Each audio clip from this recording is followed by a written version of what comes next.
지금 바울은 바다 위에 있습니다. 우리가 계속해서 읽어오는 사도행전은 이제 27장에 들어왔고, 바울은 로마를 향하는 긴 항해 속에 있습니다. 누가가 전하는 이 바울의 항해를 통해서 인류의 역사와 바다의 관계를 생각하게 됩니다.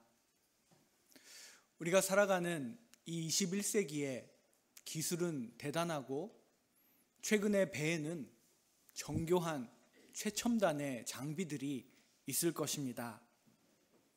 그런데 그런 현대의 배조차도 바다 위에서 침몰하고 난파하는 그런 사고의 소식들은 여전히 우리가 접하고 있는 소식입니다.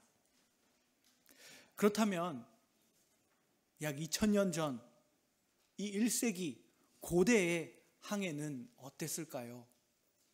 많은 어려움과 리스크들이 항상 있었을 것입니다. 누가는 바울이 지금 로마를 향하여 가고 있는 이 항해길을 전하면서 오늘 말씀 속에서 순한 남풍이 어떻게 갑작스럽게 광풍으로 변했는지를 말하고 있습니다.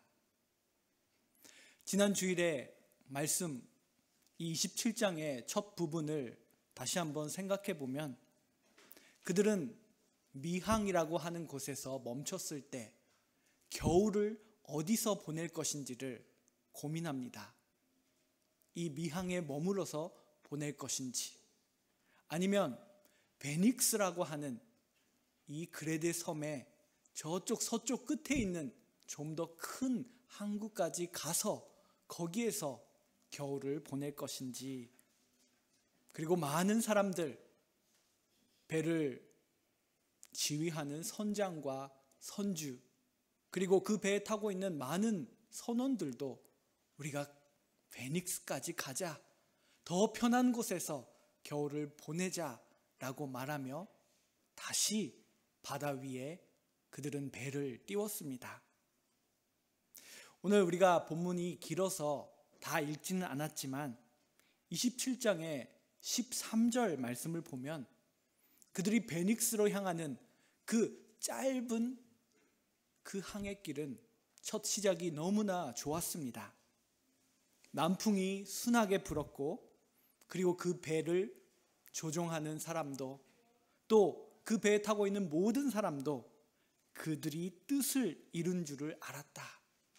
이제 우리는 베닉스에 가서 조금 더 편안하게 겨울을 보낼 수 있겠다라고 생각했다고 말합니다. 그런데 이어지는 바로 다음 절 14절을 보면 그 순풍이 얼마 되지 않아서 섬 가운데로부터 유라굴로라 하는 광풍이 불어 배가 밀리기 시작하는 그런 장면을 보여주고 있습니다. 애굽에서, 이집트에서 많은 곡물들을 수확하여 이 로마 제국의 수도, 이 이탈리아까지 가고 있는 이 고대의 무역선에 대해서 우리는 배 위에 어떤 일이 있었을지 모든 상세한 내용들은 알 수가 없습니다. 그렇지만 배가 겨울이 다가오는 이 계절에 항해를 했다라는 것, 위험이 있을 수 있다라는 것은 알 수가 있습니다. 그리고 오늘 본문 14절에서 말하는 이 광풍이 바다 위에 있는 배 위를 불어서 공격하기 시작할 때 그것은 어느 곳에도 숨을 수 없는 위기라는 것을 우리는 알 수가 있습니다. 이 유라굴로라고 하는 이 광풍에 붙여진 이름은 라틴어에서 기원이 있다고 합니다. 북동풍, 그리고 북쪽과 동풍에서 불어오는 두 방향을 이 이름에 담고 있습니다. 그레데라는 이 섬에는 협곡이 있는데 그 협곡 사이로 바람이 들어와 그 바람의 세기가 강해져서 해안에 불어오는, 그리고 배를 밀어버리는 그러한 아주 난폭한 바람이었다라는 것을 알 수가 있습니다. 여기서 지도를 보면서 지금 배가 어떻게 가고 있는지 다음 슬라이드를 통해서 보겠습니다. 우리가 지난 주일에도 이 지도를 봤는데요. 저기 파란색으로 많은 글자가 써 있는 곳이 그레데 섬입니다. 그 그레데 섬 미항에서 저 서쪽 끝에 있는 베닉스까지 짧은 항해를 하려고 했습니다. 그렇지만 북동쪽에서 불어오는 그 광풍 때문에 배가 밀리기 시작하는, 베닉스에 가지 못하고 점점 더 섬에서 멀리 밀리기 시작하는 그 장면이 오늘 본문에 나와 있습니다. 이 광풍 속에 배 위에 있는 사람들은 서서히 소망을 잃어가기 시작합니다. 21절을 보면 여러 사람이 먹지 못했다. 그 가운데 바울이 서서 이렇게 말합니다. 여러분들이 내 말을 듣고 그레데를 떠나지 아니하였다면, 미항에 남았더라면 지금 이 타격과 손상을 면할 수 있었을 텐데, 그랬다면 참 좋았을 텐데 라고 바울은 말합니다. 이것은 쉽게 말하면 바울이 그것 보십시오, 내 말이 옳지 않았습니까? 내가 뭐라고 했습니까? 라고 말하는 그런 바울의 말입니다. 이런 말은 이미 일어나 버린 상황 속에서 별 의미가 없고, 그리고 사람들의 마음을 잘 이끌지도 못하는 말일 수 있습니다. 그렇지만 중요한 것은 바울이 내 말을 들었다면 이런 문제가 없었을 텐데 라고 과거의 일만을 얘기하지 않고 있다라는 것입니다. 바울은 사람들에게, 소망이 없는 사람들에게 그가 받은 하나님의 말씀을 전하는 매우 중요한 역할을 오늘 말씀 속에서 감당하고 있습니다. 미항은 여러 가지로 부족했을지 모르지만 바울은 그곳에서 머무르자고 말했습니다. 그래야 했습니다. 그렇지만 사람들은 보다 더 좋은 것, 보다 더 편하게 먹고 마시고 즐길 수 있는 베닉스를 원했고, 그리고 겨울바다를 대상으로 도박을 했고, 그 도박에서 지고 만 것이었습니다. 지금 그들은 이 폭풍 속에, 광풍 속에 허우적거리고 있습니다. 17절부터 19절 말씀을 보면 배에 있는 선원들이 필사적으로 그 배를 지키려고 움직이는 모습이 보입니다. 17절을 보면 끌어올리려고 줄을 가지고 선체를 둘러 감고 스르디스에 걸릴까 두려워하여 연장을 배에서 내렸다. 그리고 풍랑으로 심히 애쓰다가 이튿날 사공들이 짐을 바다에 풀었다. 그리고 19절에서 사흘째 되는 날에는 배의 기구들을, 이것은 항해에 있어서 매우 중요한 것들인데, 그들의 손으로 내버렸다라고 말하고 있습니다. 거센 파도의 압력에 배가 견딜 수 있게 하기 위해, 또 그들이 싣고 있는 이 곡식들이 물을 먹고 팽창이 돼서 배가 터지지 않도록 막기 위해 선원들은 가죽끈이나 밧줄로 배를 동여 맸습니다. 그리고 지도에 보시면은 이 배가 그레데 섬, 오른쪽에 있는 그레데 섬에서 점점 이 광풍으로 밀려나기 시작하는데, 선원들, 선장들이 계속해서 생각하는 것은 그들이 이 시르티스라고 하는 그 모래톱에 부딪힐 수 있다라는 위험이었습니다. 이 리비아, 아프리카 대륙의 리비아 근처에 있는 이 얕은 이 시르티스 모래톱은 많은 배를 난파시켰던 아주 큰 위협이었기 때문에 그들은 배의 속도를 낮추려고 지금 애를 쓰고 있습니다. 배의 표류 기간이 점점 더 길어져 갔고, 그들은 밤의 별도 낮의 해도 보지 못하는 어두움 속에 있었다라는 것을 말하고 있습니다. 선장과 그리고 그 배의 주인 입장에서는 이 항해의 가장 중요한 첫 번째 목적은 아마 무사히 화물을 이탈리아 로마까지 운반하고 그 배싹을 받는 일이었을 것입니다. 그런데 만약 배가 위험에 처하면 그 화물도 포기할 수밖에 없었습니다. 가능한 한 효율적으로 배가 항해할 수 있도록 배를 가볍게 하는 것입니다. 그렇게 가기 위해 온갖 장비들이 필요한데 특히 이 돛을 무겁게 잡아줄 수 있는 그런 기구들이 필요합니다. 그런데 그런 기구들까지도 최악의 상황에는 버려야 하는 그러한 상황이 될 수가 있습니다.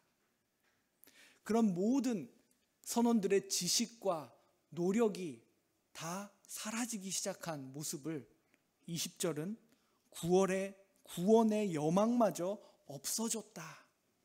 그들은 할 수 있는 모든 일을 다 했지만 아직도 광풍이 불고 그들에게는 빛이 없었다라고 말하면서 구원의 여망마저 없어졌다라고 그렇게 말합니다.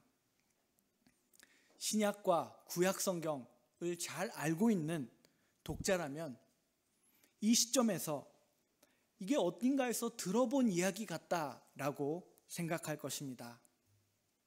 구약 성경 소선지서 중에 하나인 요나서입니다. 아마 누가도 이 바울의 항해를 기록하면서 이 사도행전을 읽고 있는 독자들이 요나를 떠올렸을 것이다라고 아마 생각하면서 쓰지 않았을까 저도 생각해 봅니다. 요나는 니느웨라고 하는 거대한 제국의 도시를 향하여 하나님이 가라고 말씀하셨을 때 그것이 싫어서 다시스로 가는 다른 배를 탔습니다. 배를 타고 도망하는, 배를 탄 모습이 바울의 모습과 겹칩니다. 거대한 폭풍이 요나가 타고 있는 배를 공격하기 시작하자 그 배의 선원들은 바울이 탄 배의 선원들과 마찬가지로 화물을 바다에 던져버렸다라고 요나서에도 기록되어 있습니다. 그런데 그때 요나는 배에서 잠을 자고 있었고 선원들은 그를 깨웠습니다. 그리고 결국 요나 때문이다라는 것을 알게 된 사람들은 그를 바다에 던져버리게 되고 폭풍이 가라앉는 내용이 이 요나서에 기록되어 있습니다. 오늘 본문에 누가가 얘기하고 싶은 것 중에 하나는 바울은 요나와 비슷한 상황이었지만 그러나 요나와는 분명하게 달랐다라는 것입니다. 바울은 하나님의 말씀이 향하라고 했던 그 곳을 향하여 순종하고 나아갔고 도망하지 않았습니다. 그는 거대한 제국의 수도에서 로마에서 예수가 그리스도임을 증거하라는 그 부름을 받았을 때 충실했고 그래서 지금 이 배를 타고 있는 것입니다. 그러므로 요나와는 다르게 바울은 바다에 던져지지 않을 것입니다. 오히려 바울은 요나와는 다르게 배에 탄 사람들에게 희망이 없어진 사람들에게 기운을 내라고 말하는 모습을 보게 됩니다. 극적인 역전, 요나와는 다른 모습을 우리는 바울을 통해서 보고 있습니다. 천사가 폭풍 속에 있는 바울을 찾아와 그의 곁에 섰다라고 바울은 말합니다. 23절, 24절에 바울이 본 환상에 대한 기록이 나와 있습니다. 내가 속한 바 곧 내가 섬기는 하나님의 사자가 어젯밤에 내 곁에 서서 말하되 24절 바울아 두려워하지 말라 네가 가이사 앞에 서야 하겠고 또 하나님께서 너와 함께 항해하는 자를 다 내게 주셨다 하였으니 바울은 자신에게 사자 천사를 보낸 그 하나님이 누구이신지 분명하게 말합니다. 당신들이 알고 있는 여러 신들 중에 하나가 아니라 나 바울이 속해 있고 내가 예배하는 그 하나님께서 천사를 보냈다라고 말합니다. 그리고 반드시 황제 가이사 앞에 네가 서야 한다라고 그 천사가 말했다라는 것입니다. 이것이 바울을 보내는 이 항해에 하나님이 갖고 계신 목적이고 그 목적을 이루기 위해서 바울과 함께 타고 있는 다른 사람들까지도 무사할 것이다 라고 말합니다. 바울은 어느 섬에, 그 섬이 어딘지는 모르지만 마치 그 환상 속에서 어느 섬에 그들이 난파하는 것을 본 것과 같이 말합니다. 우리가 모두 다 살아서, 배는 상하겠지만 우리가 다 살아서 어딘가 섬에 우리가 도착하게 될 것입니다. 그러므로 안심하십시오 라고 바울은 말합니다. 선원들은 전문적인 지식이 있었고 이전에 미항에서 출발할 때 아무도 바울의 얘기를 진지하게 듣지 않았습니다. 그런데 바울이 광풍 속에서 천사의 하나님의 말씀을 전했을 때 선원들은 그 말씀이 사실인지 점검하고 체크하기 시작합니다. 28절에 바울의 이 말씀이 있은 후에 그들은 물을 재어보기 시작했다라는 것입니다. 처음 배가 흘러가면서 물을 재었을 때는 20길이 되었는데 조금 가다가 다시 한번 그 길이를 재어보니 15길이 되었다. 5길이 줄었다. 즉 배는 점점 얕은 곳을 향하여 가고 있다라는 그 사실을 확인했습니다. 이 사실은 바울이 말한 말이, 그의 하나님이 사자를 통하여 한 말이 거짓이 아니라 실제로 그곳을 향하여 배가 움직이고 있다는 것을 나타내는 증거이기도 했습니다. 선원들은 그 당시의 일반적인 항해의 지식을 따라서 움직입니다. 닻을 내려서 배의 속도를 늦추기 시작하고 그 닷줄이 너무 팽팽해지면 잘라내서 다시 조절합니다. 그런 식으로 배의 속도를 빠르지 않게 조정하면서 어딘가에 앞으로 부딪히게 됐을 때의 충격을 최소화시키는 그런 일들을 해 나아갑니다. 이 모습을 통해서 전에 미항에서 바울을 대했던 사람들의 태도가 바뀌어가기 시작한다는 것을 알 수가 있습니다. 아무도 바울의 말을 듣지 않았는데 이제는 바울이 어느 정도의 지휘권을 갖고 사람들을 격려하고 움직입니다. 그런데 그때 배의 전문가들이, 선원들이 다른 움직임을 보였습니다. 아마 바울이 절망하고 있었다면 그것을 눈치채지 못했을 것입니다.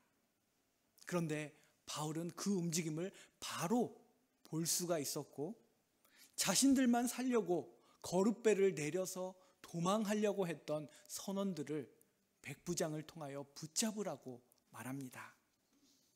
30절, 31절을 보면 사공들이 도망하고자 자신들만 살려 했던 그 사공들을 바울이 붙잡았다라는 것입니다. 31절을 보면 바울이 백부장과 군인들에게 이르되 이 뱃사공들이 배에 있지 아니하면 너희가 구원을 얻지 못하리라. 바울은 모두가 살 수 있는 길을 지휘하고 인도해 나아가는 모습을 보게 됩니다. 오늘 본문 가운데 바울이 본 이 하나님의 사자의 메시지를 들은 이 환상이 본문의 전환점이 되고 있습니다. 바울이 이 환상을 말하기 전까지 배에 탄 사람들은 깊은 어두움만을 향하여 점점 더 떨어져 내려가고 있었습니다. 그런데 이 환상의 말씀이 전해진 이후에 여전히 폭풍이 몰아붙이고 있지만 그러나 그 안에 작은 빛이 보이기 시작합니다. 그런데 이 어둠 속에 있는 작은 빛은 사람들의 눈으로는 보이지 않는 빛이었습니다. 믿음의 눈으로 봐야 하는 빛을 본 한 사람이 바울이었다라는 것입니다. 우리는 지난주에 함께 이 말씀을 나누면서 누가가 예수 그리스도께서 예루살렘으로 향하여 십자가를 향하여 가신 그 길을 걸어가는 모습, 그리고 바울이 지금 가이사에서 이 로마를 향하여 나아가는 그 항해 가운데 예수 그리스도의 모습을 쫓아가는, 닮아가는 바울의 모습이 있다라는 그 말씀을 함께 나눴습니다. 그 맥락에서 오늘 본문을 본다면 이제 죽음도 그를 붙잡지 못했다라고 말했던, 죽음도 예수 그리스도를 붙잡지 못했다라고 말했던 그 장면이 지금 바울의 이 항해 속에서도 임했다라는 것입니다. 사도행전 2장 24절, 한참 전에 우리가 함께 봤던 말씀인데요. 거기서 베드로는 예수님을 전하면서 이렇게 말했습니다. 하나님께서 예수를 사망의 고통에서 풀어 살리셨으니 이는 예수가 사망에 매여 있을 수 없었음이라. 지금 이 누가는 베드로를 통하여 전해진 예수님의 부활의 사건이 바울에게도 지금 전해져 있고, 바울은 그 부활을 들고 이 메시지를 전하고 있다는 것을 전하고 있습니다. 바울은 자신의 그 삶의 현장 속에 부활을 품고 있었던 사람이었습니다. 그리고 이 바울의 모습을 통하여, 또 베드로의 모습을 통하여 사도행전을 기록하는 누가가 전하고 싶은 궁극적인 메시지는 부활의 증인인 교회가, 에클레시아가, 바로 우리들이 이 세상의 폭풍 속에서 부활의 힘을 갖고 살아가라는 메시지가 담겨 있는 것입니다. 바울은 이 항해의 길에 임하기 전에 오늘 본문보다 더 앞서서 그가 썼던 서신 고린도 후서 4장에서 그 빛에 대해서 언급한 적이 있었습니다. 고린도 후서 4장 6절을 보면은 바울이 바라본 그 빛을 이렇게 말합니다. 어두운 데에 빛이 빛이라 말씀하셨던 그 하나님께서 예수 그리스도의 얼굴에 있는 하나님의 영광을 아는 빛을 우리 마음에 비추셨느니라. 바울은 그 빛을 갖고 지금 이 광풍이 불고 있는 배 위에서 사람들에게 그 빛을 증거하고 말하고 있습니다. 이 고린도후서 4장 6절에 바로 이어서 7절에서 바울은 그 빛을 가진 것이 어떤 모습인지를 말합니다. 고린도후서 4장 7절 말씀입니다. 우리가 이 보배를 질그릇에 가졌으니 이는 심히 큰 능력은 하나님께 있고 우리에게 있지 아니함을 알게 하려 함이라. 하나님의 영광을 보게 하는 그리스도의 얼굴에 있는 그 빛, 그 부활의 빛, 그것은 마치 우리 인간의 육체라는 이 질그릇 같은 곳에 담긴 보배, 보물과 같은 것이다 라고 바울은 말하고 있습니다. 그리고 우리는 언제든지 그 보물을 우리 몸에 지니고 다녀야 한다. 지금 배 위에서 바울이 부활을, 그 소망을 말하는 것처럼 우리는 언제든지 그것을 지니고 다녀야 한다라고 바울은 이어지는 10절에서, 고린도후서 4장 10절에서 말합니다. 이 모든 말씀들이 연결되어 있는 모습을 보게 됩니다.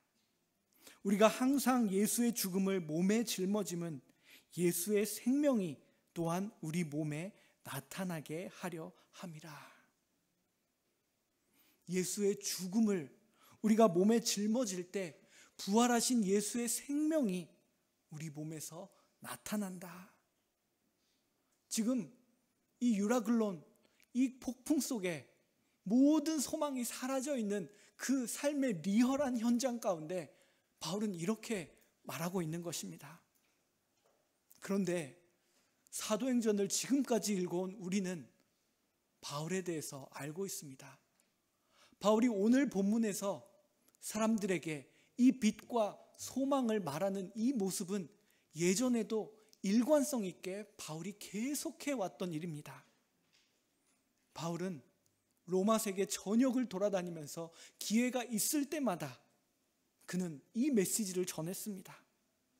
이스라엘의 민족의 소망, 열방의 민족의 소망이 된 예수 그리스도의 부활 사건을 그는 전했다라는 것입니다.